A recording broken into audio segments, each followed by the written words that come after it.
to all Gunners fans around the world. Hi to all football enthusiasts all around the world. You are welcome again to another edition of the Arsenal Alchemy. And today we're just going to run down all the Arsenal news, what is happening, the latest news from last week, this week. Every single thing happening. Not much happening, just some rumors, then some problems. The problems we're gonna face as the few as the as the games come in very fast. Talking about the injuries, talking about the injury rumors, talking about one or two players that are expected to come back in. Before I go any further, I'd like you to please like and subscribe. Of course, everything is free. If you like this channel, that is, if you watch this, do like and subscribe.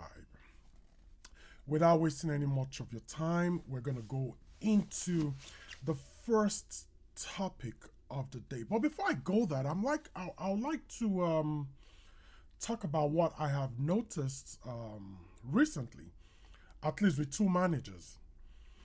The Fulham manager, Michael Silva, has refused to renew his contract. Then the Crystal Palace manager, Oliver Glasner, he has also rejected a contract renewal. Are we going to see them in other clubs next season? I think for Oliver Glasner, he is more likely to leave next season. We'll see how that goes, in the coming week. And I wish them the best. Now, moving on, the first thing we're going to talk about is Martin Zubimendi. There was rumor that Martin Zubimendi picked up a kind of injury or probably a knock in the game against Wolves. That was why he was substituted earlier in the game, in the second half. And so there was rumor that he didn't train yesterday. But the truth is that he actually trained, but he didn't go through the intense regimental training. He trained on his own, and the club has come out to say there was no injury, but because he has played a whole lot of games this season, they decided to at least, let him undergo some light training, which is music to my ears. I believe Zubimendi is equally as important as Declan Rice in the midfield. They are both very, very important. And I wouldn't like him to be injured, though he's played a lot of games, yes, but I wouldn't like him to be injured. And we saw against Wolves when he was substituted, he wasn't happy about it. That was a wonderful thing to see, because you want your players to want to always play. You want them to always want to be involved in the games. So when I saw that, I was kind of happy that, okay, this guy is not aggrieved with the fact that we are loading a lot of playing time on his body. He actually wants to play. So that was very good. Bravo to Martin Zubimendi. And we hope to see him on Saturday against Everton. The next news is, well, he's a former gunner, Takehiro Tomiyasu. Remember him? He we got the news that he has gotten a new club. Remember, his contract was terminated because of the excessive injuries he's been having, and so he and the club came into an agreement to terminate his contract. Fantastic guy when he played for us. Fantastic attitude, both in and off the pitch. Great player.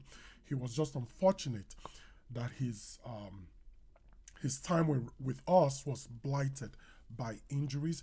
But now we hear he's set to join Ajax. That is a fantastic piece of news for him. I do wish him well. And Ajax, the Dutch league is not as intense as the Premier League, so that would be kind of a very good deal for him. He doesn't need a very intense football at the moment because his health is very fragile physically, So we wish him well. We wish him all the best, and I hope I hope he gets to the height of being a top player for Ajax. Now the next bit of news is on Kai Havertz. Kai Havertz, there's been rumor that he is on 95% fitness. He is fine now. He feels no pain, but he didn't train yesterday. But I think he's very close. In fact, his return date is looking like the first week of January. That period, I think probably the return leg against Aston Villa. That should be a very realistic time for him to come back. I think the next training session, I think he should be involved in that, and that is a very good news for us. Because I feel our problem this season, even though we've scored a few goals, I still feel our problem is the scoring angle. You saw what happened against Wolves. You saw what happened against Aston Villa. Our lack of scoring ability. So with someone like Kai Havertz, it gives us another option. It gives us another option, and it's a very welcome situation. Yes, he hasn't played real football in almost a year, but like I said, the physicality he brings to the side. We know how he plays. He drops into midfield, gets the ball, links up well with the other players. This is what we're missing at the moment, especially with Victor Gyökeres, whom we're gonna discuss about in just a few minutes. So Kai Havertz is almost due to make his comeback, and it couldn't have come at a better time. At a time when we're struggling to see off games. We're struggling to win games. So this is a fantastic news. Don't forget, he knows the system. He's not coming to learn any system. He is coming in to blend in with the players. He is coming to help the players achieve our goal this season. And the next bit of news will be on Ben White. Not really on Ben White, but the problem his injury has caused in that right fullback wing. Right now we have only Uren Timber in that position. Uren Timber is not even a natural right back. Although he has made that position his own, he has been amazing for us this season. But he is a tackle away from an injury. Don't forget, this guy did his ACL 2 seasons ago. So he is fragile. And that position is a very important position in the way we play. The right wing, whether it's the 7 position of Bukayo Saka or the number 2 position of Timber, though that area in our kind of play is very important. So we don't know who's going to fill in. We don't know who's going to fill in that area. It's not looking very good. There is no natural right wing back for us at the moment because of this Ben White's injury. But there are some options we could explore. We could play Calafiori in the center of central defense and move Hincapi to the number 2. I heard he's played that before. I don't know how good he is in that position, but I heard he's played that before. What do you guys think? Another option will be to move Miles Lewis-Kelly to that right fullback position. I've said it before. Miles Lewis-Kelly as a defender doesn't make us better. It doesn't necessarily make us better, especially in the fullback positions, the left fullback where he's been playing. He doesn't make us better, in my opinion.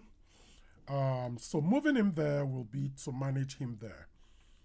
I'm not really gonna I'm not really gonna consider that option. I think the first option I talked about is the most likely and probably gonna be the best option. Another option would be to move Nugget to move Nugget to that position. To move Nugget to that position, I don't know how that will work. Nugget is not known for pace or speed, but we can put him as a makeshift in the cup games for the moment. I feel Timber can play. Timber can play that position against Crystal Palace next week. Then the other cup game we have is gonna be the FA Cup. We're gonna play Portsmouth. I think with Nugget playing as a two, we should be able to see off Portsmouth. You know. Then another option will be to probably get one of the academy boys and you know manage manage him there. I don't know, but what do you think, guys? Do you have any suggestions for that position? Now, moving on, we're going to talk about the Victor Gyökeres Conundrum, the Victor Gyökeres crisis, the Victor Gyökeres issue, the Victor Gyökeres problem. Now, Victor Gyökeres has divided opinions among fans, pundits, critics, and my view is this. This guy, I know if you've been watching my post, you'll remember that I was very, very happy when we bought this guy. Before we even bought him, I was like, he is the better choice, you know, between him and Benjamin Sesko. By the way, Benjamin Sesko is shit.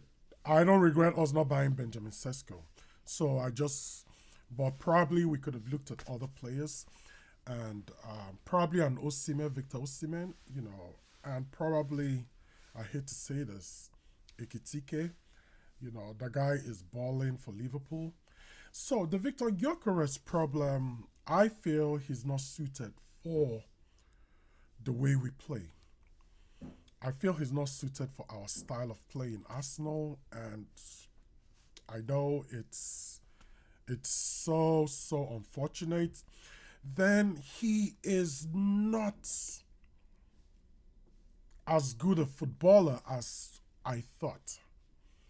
He is not as good a footballer as I thought. You can see with his hold up play. His hold up play is really bad. He struggles with first touch. He struggles. He struggles to link up play with his teammates. His positioning is equally very bad. You can't compare it to Havertz. Havertz has very good positioning. What he lacks in ability, he makes up for it in his positioning, and that is why most of the goals Havertz scores are tap-ins. That is a special skill to have as a number nine. That is a special skill to have as a number nine. And so um, Victor Gyökeres doesn't have that, telepathic um, telepathic skill about him. I don't think I should call it a skill, but gift about him. Know when the ball is going to come to you, know when the ball is going to get to you even before it gets there. He's not, then his footballing IQ, I have questioned it, before we signed him, I watched his highlights. I never really watched his full game, but I watched his highlights and I was like, wow, this is a beast of a player. But coming to Arsenal, I don't know if we should judge him. I don't know if it's too early to judge him. But he's played over 17 games for us in all competitions. And he has about 6 goals. And the goals he has on the Premier League are against very lowly oppositions. He scored against Leeds United. He scored against Burnley, and he scored against who was it again? I think Nottingham Forest or so. So very lowly opponents. And it's really really hurts me to see him struggling, and upon that he is you know struggling with confidence at the moment. He is not right there in the head. So I think while I want him to start against Everton, because Everton is going to be physical, a lot of people have been preferring Merino to start against Everton. No, Mikel Merino will be bullied out of the pack. Let us maintain Victor Gyökeres in that game. And, it's another way of, giving him another chance to see how it goes. I'll prefer he starts that game because he occupies the defenders. He does well. And we can also see, in fairness to him, when he's substituted, it's almost like something gets missing. The defenders have more confidence when he's not there. So I would rather we start him in the game against Everton and bring in Gabriel Jesus later. I don't know how that game is gonna go. This is one of those banana skin kind of games. It's a very, very unpredictable game. We know Everton has been an Achilles heel for us for a while. Last season we played draw in both legs in at Emirates and at their home stadium. Now they moved to a new home. It's a bigger stadium, and the crowd will be up for it. The players will be up for it. Don't forget they lost against Chelsea this last weekend, so they wouldn't want to lose two games in a row. I think this is going to be a very, very difficult game, but I'm trusting our boys to come up, to live up to it. We know they weren't happy with their performance against Wolves, even though we won that game. We could have easily drawn it. So I'm trusting our players will live up to expectations in that game. I think I predicted 2-1. I think we're going to score both goals by set piece. I think we're going to concede. I think we're going to concede first. Then I think we're going to come back. Gyökeres needs to step up his game. I still feel we should give him more time. His problems can be coached into him. I think it's a coaching problem too. I think he can be a better player in the future. Let's not forget how Kai Havertz started with us. He was woeful. He was even worse than Victor Gyökeres. But Mikel Arteta came out to say Kai Havertz needs at least 50 games before we can judge him. Maybe we can give Gyökeres about 50 games before we judge him. Maybe we're judging him too harshly, but time will tell. Now, that is it. That is it for today. I hope you all enjoyed it. Let's support the boys this weekend. It's going to be another late kickoff. Excuse me. It's going to be another late kickoff. Let's hope they live up to expectation this time around. Don't forget that Manchester City is on our heels, is on our tails. They play West Ham this weekend. Sorry, if they win that game, they are going to top us at least for 1 or 2 hours. If they win that game, it's not going to be good. It's not going to look good for us. So that would even put more pressure on us for this game. But I believe because we have so many ways to win, we have so many ways of playing, I believe we can win this game. I believe we're going to go to Everton and grab that win. Right now, in this game, it doesn't matter how we win. Let the doubters, let the critics say anything they want. All we want is the 3 points. This is a very, very tough away game. All we want in this game is the 3 points. And that will be all for now. Thank you, and God bless.